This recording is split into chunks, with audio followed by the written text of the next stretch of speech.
Hello students, हमारा topic चल रहा है नॉमेनक्लेचर ऑफ ऑर्गेनिक कंपाउंड्स। आज हम बात करेंगे आईयूपीएसी नॉमेनक्लेचर की। कॉमन नॉमेनक्लेचर हो गया है, अब बात करते हैं IUPAC nomenclature. IUPAC short form है किसकी? International Union of Pure and Applied Chemistry, ये इसकी फुल फॉर्म है।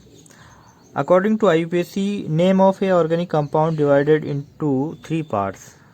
तो आईयूपीएसी के अकॉर्डिंग किसी भी ऑर्गेनिक कंपाउंड का जब नेम लिखते हैं तो उसके 3 पार्ट में हम डिवाइड करते हैं। एक तो होता है उसका वर्ड रूट,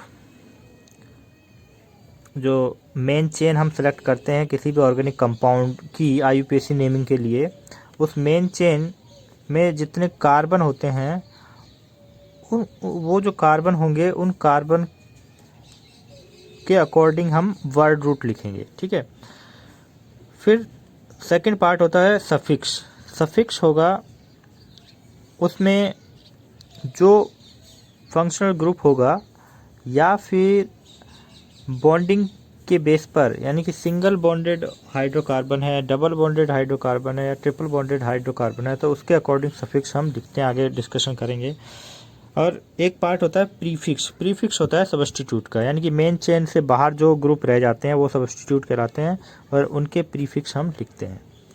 तो पहले इन तीनों ही पार्ट्स को देख लेते हैं, फिर इनको कैसे हम ऐड करके लिखेंगे, कैसे नेम बनता है वो देखेंगे। Word root show long carbon chain in organic compound. यदि कार्बन चेन में कार्बन का नंबर 1 है, एक ही कार्बन है अपनी चेन में, तो उसका वर्ड रूट होगा मेथ। कार्बन 2 है तो एथ, 3 कार्बन के लिए प्रोप, 4 कार्बन के लिए ब्यूट, 5 कार्बन के लिए पेंट, 6 कार्बन के लिए हेक्स होगा। 6 कार्बन की हमारी चेन है तो 7 कार्बन की चेन है तो वर्ड रूट होगा हेप। 8 कार्बन की चेन है तो ऑक्ट, 9 कार्बन की चेन है तो नॉन, 10 कार्बन की चेन है तो डेक, 11 कार्बन की लॉन्ग चेन है तो अनडेक और 12 कार्बन की लॉन्ग चेन है तो डोडेक, ठीक है। Suffix are 2 types. Primary suffix. Primary suffix क्या है?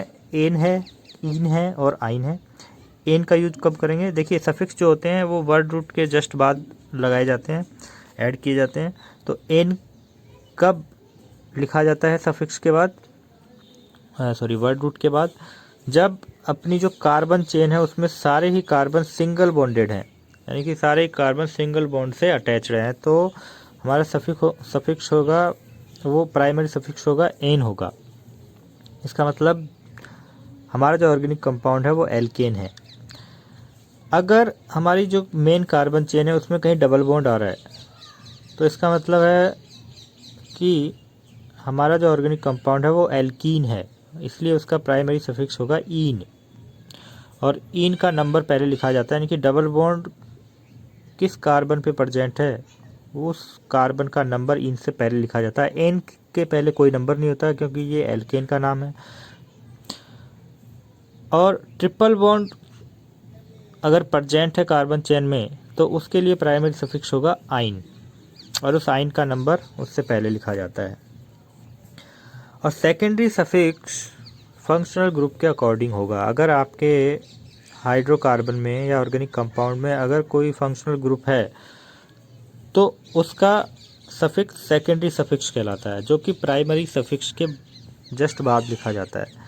जैसे कि एक दो एग्जांपल हैं, आगे हम डिटेल में पढ़ेंगे सेकेंडरी सफिक्स को जब हम 1 फंक्शनल ग्रुप वाले ऑर्गेनिक कंपाउंड के आईयूपीएसी नेमिंग देखेंगे। तो यहाँ जैसे कि अगर आपकी ऑर्गेनिक कंपाउंड में एल्कोहल का OH फंक्शनल ग्रुप है तो उसके लिए सेकेंडरी सफिक्स ऑल होगा। CHO एल्डिहाइड ग्रुप प्रेजेंट है तो उसके लिए एल होगा। इसी तरह से COOH फंक्शनल ग्रुप है तो उसका सेकेंडरी सफिक्स इक एसिड होगा। और आईयूपीएसी नेमिंग में थर्ड पार्ट होता है प्रीफिक्स का। जैसे कि नेम है प्रीफिक्स पहले लगाए जाते हैं नेम में, यानी कि ये वर्ड रूट से भी पहले आते हैं। सफिक्स वर्ड रूट के बाद रखे जाते हैं, लगाए जाते हैं, लिखे जाते हैं, और प्रीफिक्स वर्ड रूट से पहले। The prefix is used to indicate substituents the prefix may be added before the root word या word root. Some substitutes are there prefix are as follows. तो जो एल्किल ग्रुप हैं, अगर वो main carbon chain में नहीं आ रहे हैं तो वो एक तरह से हमारे सब्स्टिट्यूट होंगे। और जैसे कि CH3 ग्रुप है तो इसका प्रीफिक्स होगा मिथाइल, C2H5 है इथाइल। इस तरह से ये तो सैंपल के लिए लिखे हैं। इस तरह से C3H7 हो गया तो प्रोपिल हो गया। प्रोपिल भी 2 टाइप के होते हैं, एन प्रोपिल, आइसोप्रोपिल। इस तरह से हम पहले देख चुके हैं एल्किल ग्रुप, तो उनके नेम भी देख चुके हैं। एल्किल ग्रुप्स के नेम ही प्रीफिक्स होते हैं। इसी तरह से अगर कार्बन चेन में किसी कार्बन से F अटैच है, यानी कि उसका प्रीफिक्स होगा फ्लोरो। Br ब्रोमीन का एटम प्रेजेंट है तो उसका प्रीफिक्स होगा ब्रोमो। क्लोरीन का एटम प्रेजेंट है तो क्लोरो। आयोडीन का एटम प्रेजेंट है तो आयोडो। NO2 प्रेजेंट है तो नाइट्रो। OCH3 ऑक्सीजन के थ्रू कार्बन चेन से ये CH3 ग्रुप जुड़ा हुआ है तो ये कहलाएगा मेथॉक्सी।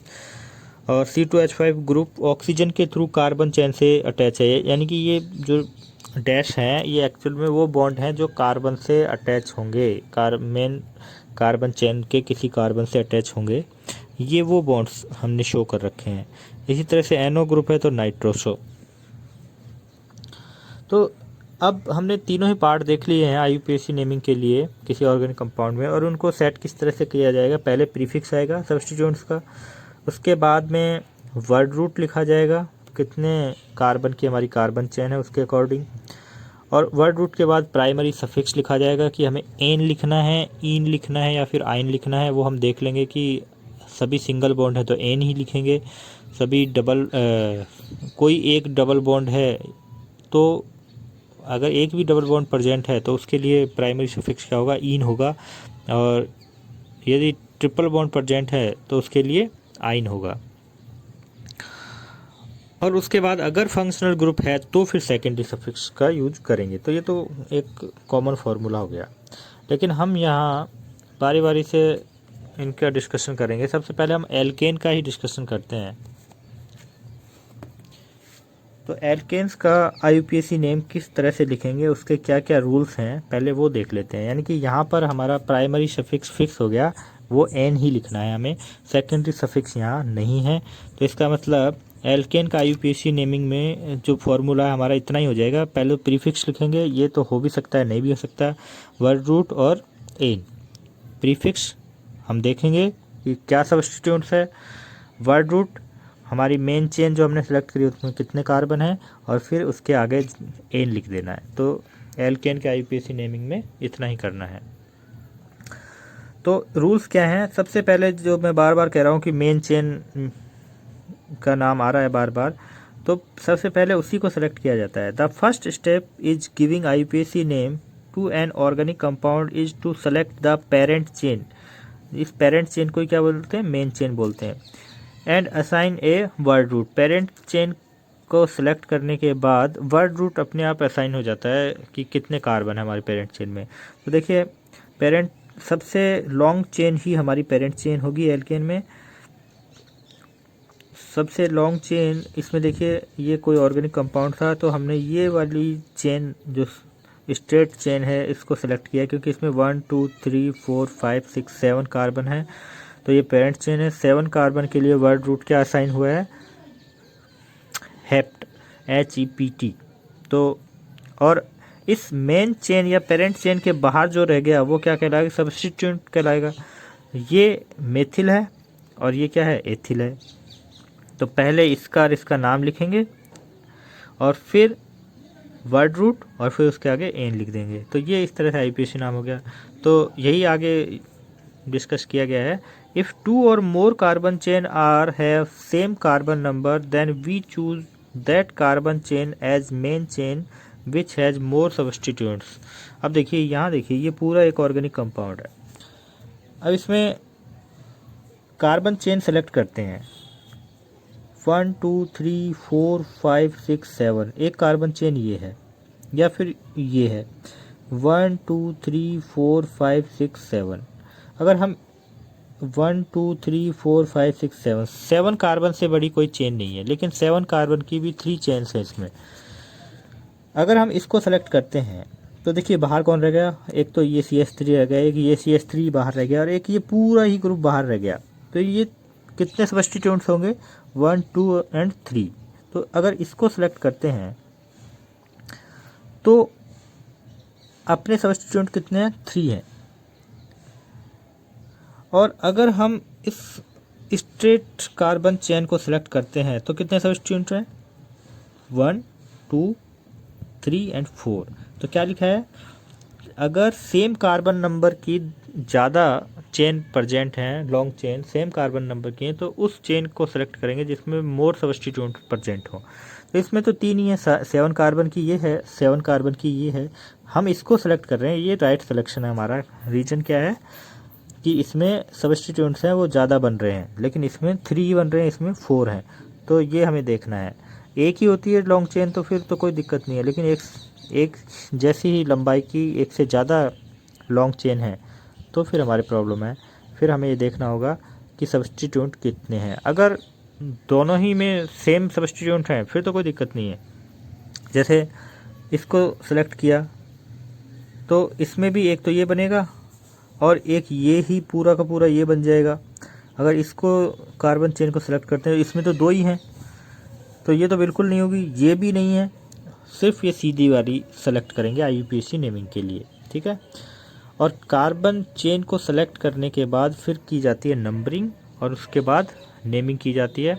तो वो हम नेक्स्ट वीडियो में देखेंगे।